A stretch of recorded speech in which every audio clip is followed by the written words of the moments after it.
राजनीति का मैदान अब रैलियों के बड़े बड़े मंचों से निकलकर मोबाइल स्क्रीन की महज 6 इंच की दुनिया में सिमट चुका है। जिस देश में चुनाव जीतने के लिए कभी बड़ी बड़ी रैलियां, भारी भरकम पोस्टर और लंबे लंबे भाषण सबसे बड़ा जरिया हुआ करते थे, उसी देश में अब 15 से 30 सेकंड की एक रील पूरे चुनावी नैरेटिव को पलट कर रख देती है, देश के नैरेटिव को पलट कर रख देती है। युवाओं की नई पीढ़ी यानी कि जेन जी ने राजनीति के इस पुराने ढर्रे को उखाड़ फेंका है। जंतर मंतर पर हाल ही में आपने देखा कि किस तरीके से छात्र आंदोलन से लेकर चुनावी समर तक मोबाइल ऐप इंस्टाग्राम अब सत्ता के समीकरण को तय कर रहा है। राजनीतिक गलियारों में दशकों से दबदबा रखने वाले पुराने आईटी सेल राजनीतिक पार्टियों के अब इस नई डिजिटल क्रांति के सामने बेबस से नजर आ रहे हैं। आज जब राजनीति के पारंपरिक तरीके ध्वस्त हो रहे हैं तो बड़े बड़े सियासी दिग्गजों को अपनी रणनीति बदलने पर मजबूर होना पड़ रहा है। अब चुनावी पंडित और रणनीतिकारों को यह बात समझ आ चुकी है कि अगर देश के युवा आजादी के दिल तक पहुंचना है तो उनके अपने प्लेटफॉर्म पर जाकर उन्हीं की जुबान में आपको बात करनी होगी।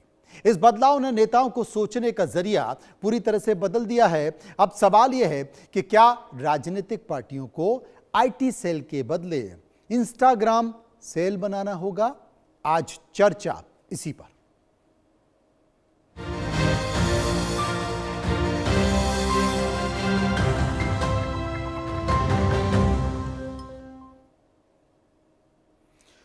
तो तमाम चुनावी रणनीति कल तक अखबारों के विज्ञापन, टीवी बहस और बड़े बड़े कटआउट के सहारे चलती थी। उसका असली केंद्र अब इंस्टाग्राम बन चुका है। यह बदलाव इतना तेज और आक्रामक है कि इसने पूरे चुनाव प्रचार की व्यवस्था को नए सिरे से गढ़ दिया है।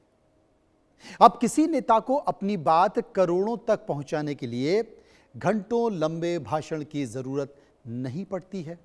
महज कुछ सेकंड का एक अनकट वीडियो, पृष्ठभूमि में बजता हुआ ट्रेंडिंग ऑडियो और सीधी मारक बात जनता के दिमाग को पूरी तरह से बदलने के लिए काफी साबित हो रही है। जंतर मंतर पर जेन जी उभार ने देश में आंदोलन के तरीके की तस्वीर बदल दी है। वहीं राजनीतिक दलों का नया सियासी सबक भी दे दिया है कि अब पॉलिटिकल नैरेटिव लंबे भाषण, उबाऊ पोस्टर और सोशल मीडिया पोस्ट से नहीं बल्कि इंस्टा की 15 से 30 सेकंड की रील से गढ़ा जा रहा है।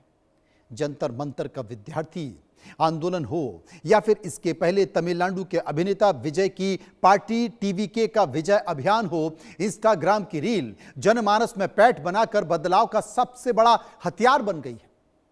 ऐसे में फेसबुक और एक्स के दौर में बने देश के राजनीतिक दलों के आईटी सेल को अब इंस्टाग्राम की भाषा सीखनी होगी। अब तक आईटी सेल का मतलब पोस्टर, हैशटैग और प्रायोजित ट्रेंड होता था, लेकिन इंस्टा की तेजी से बदल दे एल्गोरिदम के घटना के कारण, धारणा के कारण अब यह पूरा धराशायी हो गया है। राजनीतिक दलों के सामने सबसे बड़ी चुनौती युवाओं तक उसी मंच और उसी अंदाज में पहुंचने हैं जहां से वो अपनी ज्यादा सक्रिय हैं, सबसे ज्यादा सक्रिय हैं।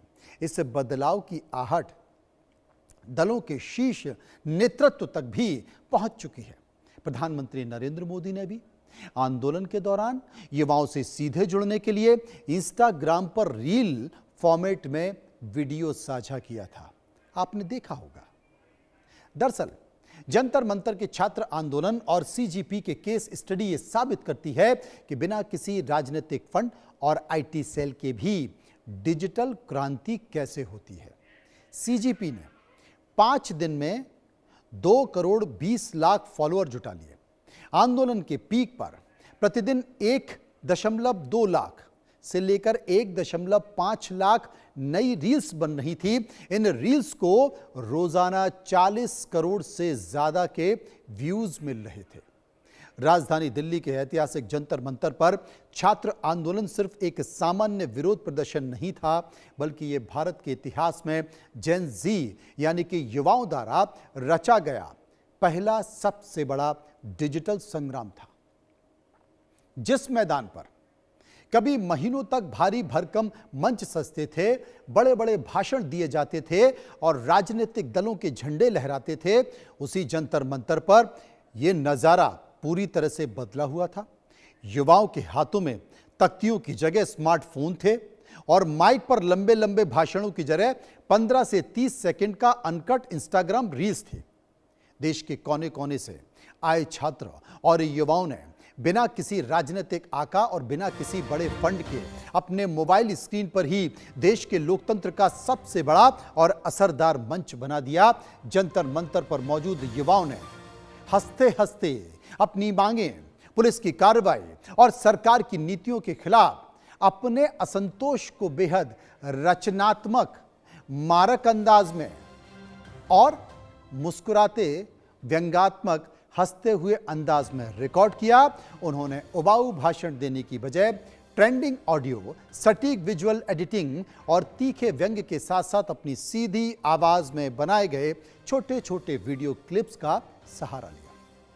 प्रदर्शन स्थल की सीधी तस्वीरें, नारों की गूंज और बेबस छात्रों की भावुक संदेशों से सजी ये रील्स जैसे इंस्टाग्राम पर अपलोड हुई।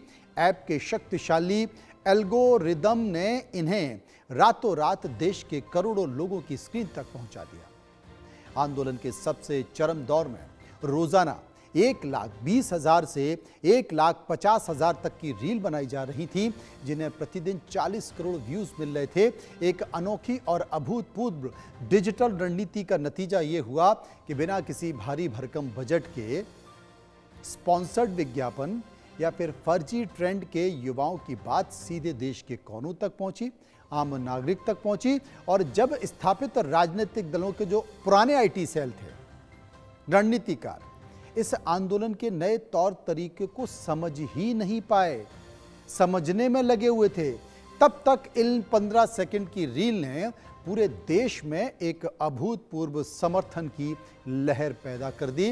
यानी कि राजनीतिक दलों के आईटी सेल पर इनकी कोई काट नहीं थी। क्यों बदलनी पड़ी आईटी सेल की रणनीति, यह भी समझ लीजिए। अब पोस्ट नहीं बल्कि रील नया हथियार है। लंबे लंबे प्रेस नोट जो कि राजनीतिक पार्टियों के होते थे, इग्नोर कर दिए गए। 15 से 30 सेकंड का वीडियो माइंडसेट अब लोगों का बदल रहा है। कोई ग्राफिक्स नहीं, क्रिएटर नेटवर्क, चमकीले पोस्टर फेल हो चुके हैं। लोकल क्रिएटर्स का जो कनेक्ट है वो पास हो रहा है। कोई भाषणबाजी नहीं, केवल सटीक मैसेजिंग, 1 लाइन की, 2 लाइन की, 1 घंटे की रील से ज्यादा असर 30 सेकंड का अनकट वीडियो छोड़ रहा है। प्रायोजित ट्रेंड अब नहीं चलेंगे, ऑर्गेनिक रीच ही अब देखी जाएगी। ऑर्गेनिक रीच और वॉट्स के सहारे ट्रेंड करना अब बेअसर युवाओं का खुद का जो डीएम है, डीएम में शेयर करना असली ताकत है। देखिए कैसे ट्रेंड बदल रहा है। आज की राजनीति में अगर किसी चीज की सबसे ज्यादा मांग है तो वो एक समर्पित और रचनात्मक इंस्टाग्राम सेल है। पुराने आईटी सेल का काम सिर्फ प्रायोजित कंटेंट को जबरन लोगों की टाइमलाइन पर